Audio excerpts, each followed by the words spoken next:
It's been a couple months since the release of Anima 1.0. I've been enjoying it quite thoroughly, but I think it's about time I talk about a few new developments since the release.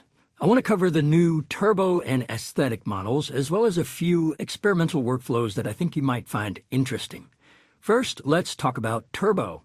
Now, you might already be aware of a Turbo LoRa, which is an adapter to the base model. I'm not talking about that. I'm talking about a completely separate release called Anima Turbo. It was released by the author of Anima about a week ago as of time of recording. And this model offers a dramatic speed increase at the cost of reduced quality and flexibility. Now, the speed increase is exceptional. We're talking about a fraction of the original time, like 4 times faster. You can generate stuff in 15 seconds, and it's faster than competing turbo models. Here I've got a comparison of Anima up against Z-Image, Boogu, and Krea 2. This is an apples-to-apples comparison of the same resolution and the same number of steps, and it's no competition. Anima Turbo is twice as fast as Z-Image Turbo. Now, as I mentioned, that speed increase comes at a price. I'll show you what I mean, and I'll let you decide if that price is worth paying. I've created a workflow that does a 3-way comparison between base, turbo, and aesthetic. So while we're taking a look at turbo, we can also take a look at aesthetic. I don't have a lot to say about that model, so I figured I would lump it in here while we're making comparisons. Now, the first thing to note about turbo is that it's not just faster in terms of time per step, but it also requires fewer steps overall, 8 to 12 as compared to 28 to 34 for the original. And you also have to set the CFG to 1, which has the unfortunate side effect of disabling negative prompts. Now, you might ask, what happens if you leave the CFG at a high value like 4? Well, it doesn't really work. The model just wasn't built that way. Now, let's take a look at some of the batches that I ran. Now, this is an interesting one to start with. If you look at the left column, you'll notice that there is interesting stylistic variation here. And that's because I've applied a handful of artist tags that can randomly influence the style. But in the middle, you can see that aesthetic style is a little bit more locked down. It also seems to suffer from some kind of noise issue. I'll cover that in a minute.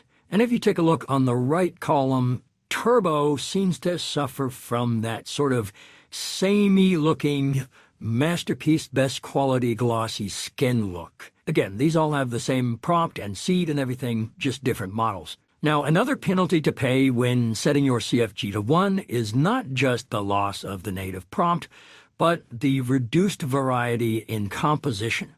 Take a look at the top 2 rows here, which are base and aesthetic, and just note the variety of poses that you don't get when you're looking at turbo. Here's another example using scenery, and you can see on the right column, turbo's composition is more or less locked down. There's 2 pillars, there's a cactus on the right, a bush on the left, just not a lot of variation. And you can see on the other 2 columns, they're at least switching it up a little bit. And again, with this one along the bottom row, you can just see that turbo is just a lot more limited in terms of the composition.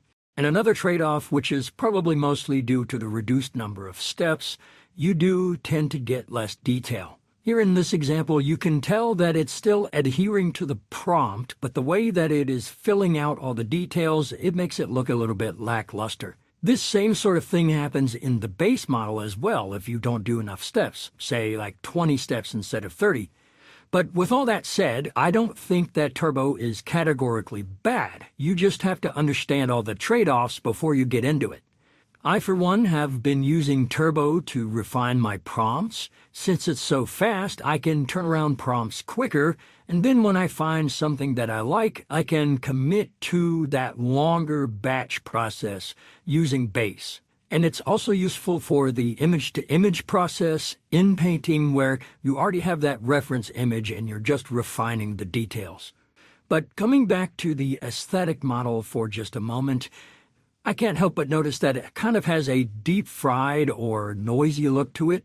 It's not always like that, but when it does appear, it is noticeable. And it's worth noting that the 1.1 version of the aesthetic model came out just a few days after the 1.0 aesthetic model, which indicates that there's probably some kind of problem that the author is aware about. And just because of the timing and how long it takes to generate all these tests, I did do most of these batches before the 1.1 model came out. And based on my limited tests, it does look like 1.1 is a little bit better, but I haven't spent a lot of time on the aesthetic models in general, and based on the description, they just have some baked-in style stuff, and that's not really what I'm looking for anyway. So yeah, all that to say, I don't really know how to get the best out of the aesthetic model specifically, and it's just kind of a weird release that doesn't seem to fit in anywhere. Now, moving on from the models themselves, I also want to mention a couple experimental workflows. I found out about these and more in the Community tab for Anima on Hugging Face.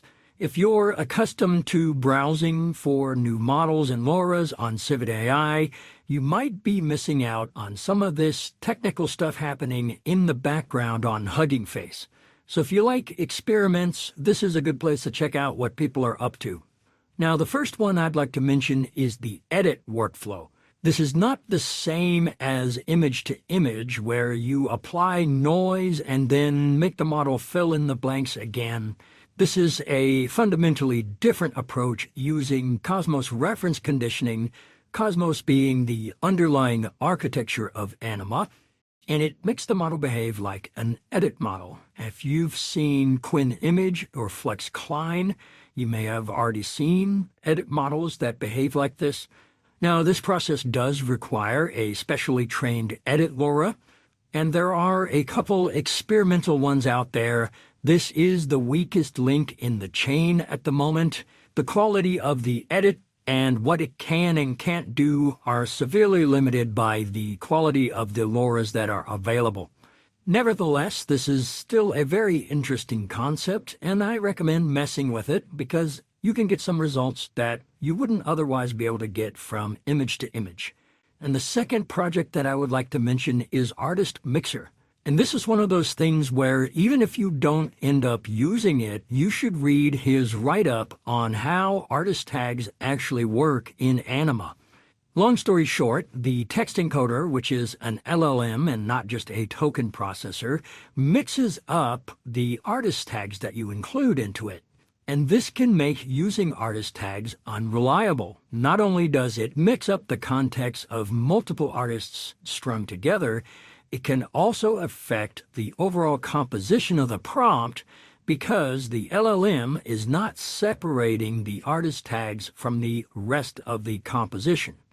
So the author of Artist Mixer decided to create a completely separate context just for artist tags that injects it separately from the main text encoder. I've been using this one for quite some time, and I really like it. I think you should give it a try. And like I said, even if you don't end up using it, read the documentation because it gives you a better understanding of how tags work in the first place. There are some other experiments being worked on, like ControlNet, for instance, but that one's not quite ready for prime time yet, so I won't cover that just yet. But that's going to do it for this very brief update on the current state of Anima. I don't think I'm going to make this a long-running series. I don't intend on becoming the Anima guy or anything. I do have some ideas for other non-image generation videos like open source translation, stuff like that. But anyway, I digress. I hope you found this video informative. Thank you for watching, and have a nice day.